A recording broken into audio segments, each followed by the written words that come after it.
Hello again, everybody. It is Mason9212. I am back. I'm sorry for the long wait between episodes. What has it been, a month or something? Anyway, it's been a long time. Because most of my Minecraft playing time lately, I have been playing on my friend's realm, which has been an absolute blast, and you are going to get to see that about in the middle of the video. But first, we are going to head over to the Mountain Keep camp and do a little bit of wall building there. I forgot to put up my totem for some reason, and I also forgot to grab the compass, which I need one of those things and don't need the other when going to the Mountain Keep camp, because then the totem would just be cheating, and I really want to be able to get to it straight there so I don't have to waste any fireworks getting there. So I'm gonna go put this totem up real quick. Forgot to grab the totem. And then we will move on to heading to the camp. And we are off. So during that time on the realm, it's been me and two other friends, and it's been a lot of fun. What we did was, one of them, he got a little subscription to Realms Plus, so you can have an up to 10-person realm, and you get a 30-day trial of it for free.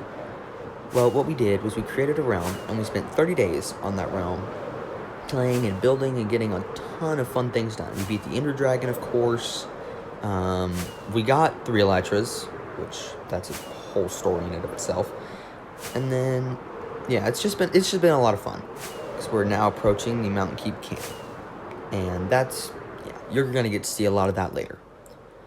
So here we are. There's the floating island, and I'm going to zip right through that and head down to our camp. It's not much of a camp right now, but it will pretty soon. We're going to be building a big wall around it, and you're going to get to see some of the gathering and stuff we have to do for it, but not all of it. So I hope you enjoy the time lapse that's about to start in just a second.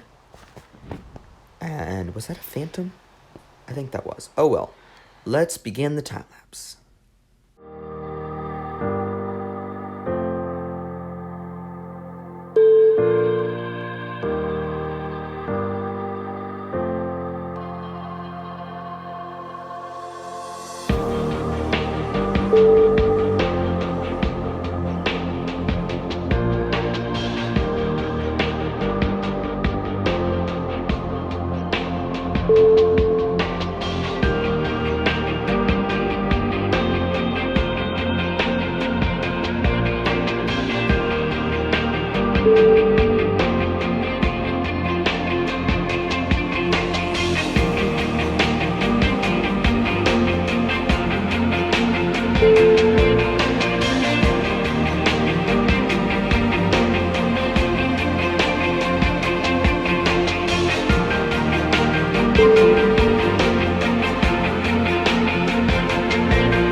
Alright, and that is that time lapse.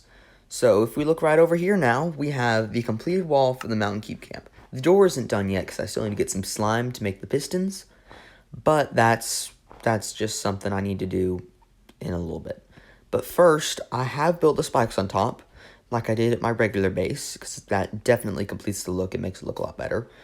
But also, I did not have a chance to record that. I was recording it, I think, but the file corrupted or something. I ended up deleting it, so oh well. That was something that's not important, and I'm probably not going to do anything about it.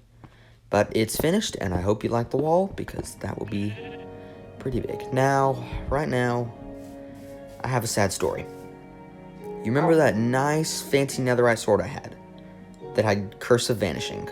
Well, you see, I was flying around right up there. I had jumped off of that little tower right there and shot up in the air, and my elytra broke. For some reason, I didn't have my totem on me, and I fell straight down here. Well, I died, and the sword despawned, and it was practically the perfect sword. So, I think in its memory, I am not going to make this sword I have right now netherite. And as you saw a second ago, that little grave with the sword sticking out of it, that is the memorial to that sword. It will definitely be missed. I have a diamond sword now, but it's never going to be the same. That was an awesome sword. Speaking of dying, this is a great idea I had. So, in this world, because I have full netherite armor, it's going to be hard to die, okay? So, that's kind of expected. But I have decided to give myself 8 lives.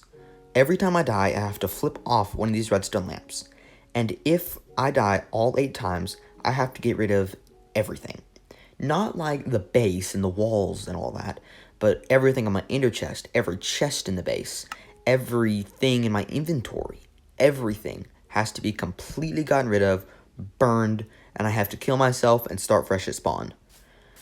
This world would never be the same if I did that. It would be so hard to get back to the point where I am now, and I would have to kill the dragon again. I've decided that if I did end up doing that, I would have to kill the dragon. At that point, I think it'd probably be for a 3rd time, because I'd have eventually killed it at the Mountain Keep camp. But anyway, this is the realm. Now, this is not really a good time to be recording this segment, but I did. This is where I decided to make my first home. Now, I joined when nobody else was online, so I just kind of just found this ravine a little bit off the way, and I was like, how about I go down to the bottom and see what there is? Well, it turned out there was a mine shaft, so I kind of maneuvered my way down here by placing these wool you see here and jumping from ledge to ledge, and this is where I got. I've used the wood that was in this actual, not drawbridge, but like wooden area that goes over some of it to make the tools and stuff I needed to go mining for a little bit. But just before I recorded this segment, I fell in lava and lost everything, so that's why I was back at spawn. Now, this is a little bit later. This is when I actually have played with my friends for a while, and we were all online. This is probably, I don't know, a week and a half later in real time.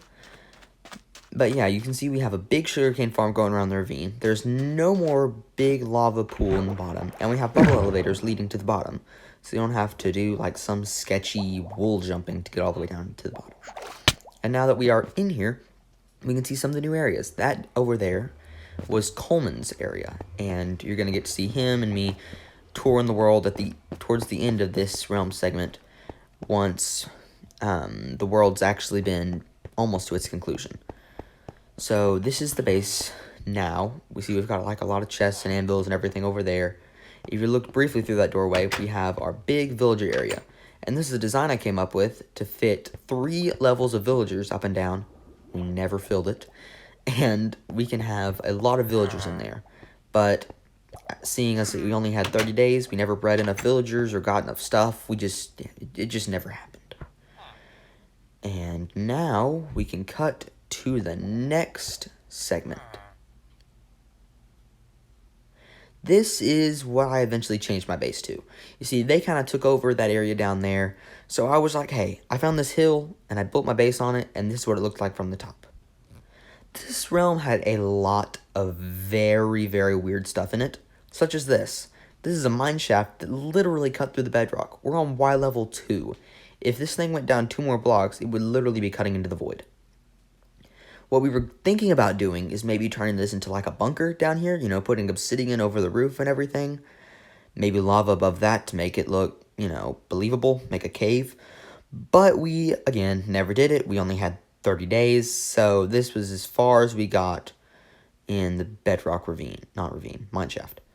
And I think it's kind of cool looking. It was very, very weird to find. We were just kind of going in Coleman's mine, and we looked down the second area of mineshaft, and it went down. We were like, this is weird. We're already on a low Y level.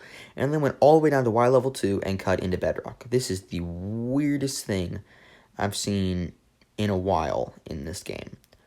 And this here might be even weirder. Or, I mean, rare might be a different word for it. But we've actually found 2 of these. So, you see, we were exploring this desert temple, right? And we went in, and you go, you know, of course, you might not like one block there, but we found a fossil. There's just a massive fossil cutting into the treasure room. There was stuff in the chests and everything, but there's just a massive fossil down there. We found this happen twice on this seed, which I don't know what it is. My friend would have to tell me, but it just happened twice. It's crazy. And in the other one, there was nothing in the chests. Like, no one had looted it. It was still closed, but there was nothing in the chests. And the bone was all, like, shriveled and weird. I don't know. It was strange. It was very, very strange. So now we can cut over to the main tour of the world. You see, this is probably about 4 days until the realm ended. And this was about as far as we've gotten. During those days, Coleman and I did play for a little bit, and he did eventually get an elytra, but he never really got to enjoy it because we got 3 elytras. He got all 3 of them, but he continually died with one, gave it to the other guy that was on the realm, Keaton, and he died with it, and then he got the final one, and it was like the second to last day. So I think he flew around for a couple minutes with it, but then it just wasn't worth it. You see, now we're back down here, and you can see kind of the different renovations and things they did. Here's the kitchen area, and that's where we stored a bunch of food. Back over here, the villager setup has remained mostly the same. That back room over there is just used for breeding librarians. Over here is our big storage setup, which we almost never filled. We think we filled up 3 chests in it, and that was it. Yeah. Back over here, in this kind of corner area, is kind of like a little living room Coleman made. I really like it. I think I'm going to implement a similar design like that into something on my Homeworld world. I don't know. I have not decided yet. But over here, that was Keaton's little machine that was supposed to give you a lot of XP, and it did. This is the little nether portal room there. That was, I think, the only portal we had besides the one in my base. This is the enchanting setup we still used since the beginning, basically, when Coleman created it. And that was his back room, which he did some farming in. And, yep, he called it Coleman's crib, and that was just, yeah, that was where he spent most of his time in the ravine. Keaton kind of just explored all over. You can see in a minute kind of where he stayed before we joined the realm and started doing a lot of stuff in it, but that's for in a minute. So after Coleman spent most of his time in the ravine, he was like, hey, I'm going to go build a house over here, because again, like I said, the ravine was getting a little crowded. So he built this nice house over here, and I did the roof for him. And this was his place for probably the last, I don't know, 13 days of the realm, maybe, something like that. So this was his nice, fancy home. And on the new realm, he's building a house similar to this one, except a lot bigger. It's got 2 stories. This is the bottom here, the entryway. It's got a fireplace, an anvil, and all of his, like, storage and stuff is over there to the left. And then up here, he's got his brewing, cooking, and the 2 beds over here where he usually sleeps. I'm not sure which one he prefers. Now, Coleman has definitely been the, like, horse master of this. Keaton got a horse at some point, but then I think it died, or I don't know what happened to it. He lost his horse. I've had, like, 3 horses, and they've all somehow ended up at the stronghold because we consistently went there and died. Did that zombie just... Yep, okay. The zombie just yeeted me over the wall. Oh, well. So, yeah, Coleman's been able to keep up with horses and use them, and he's found some great ones. Something he hasn't been able to compare with is my horse's jumping ability. I found a horse, I gave it diamond armor. It was able to jump, I swear, like a solid 15 blocks in the air. It was crazy. And it had some pretty decent speed, too. But anyway, it is time to take an actual in-person tour of my base now, after I eat a little bit of carrots.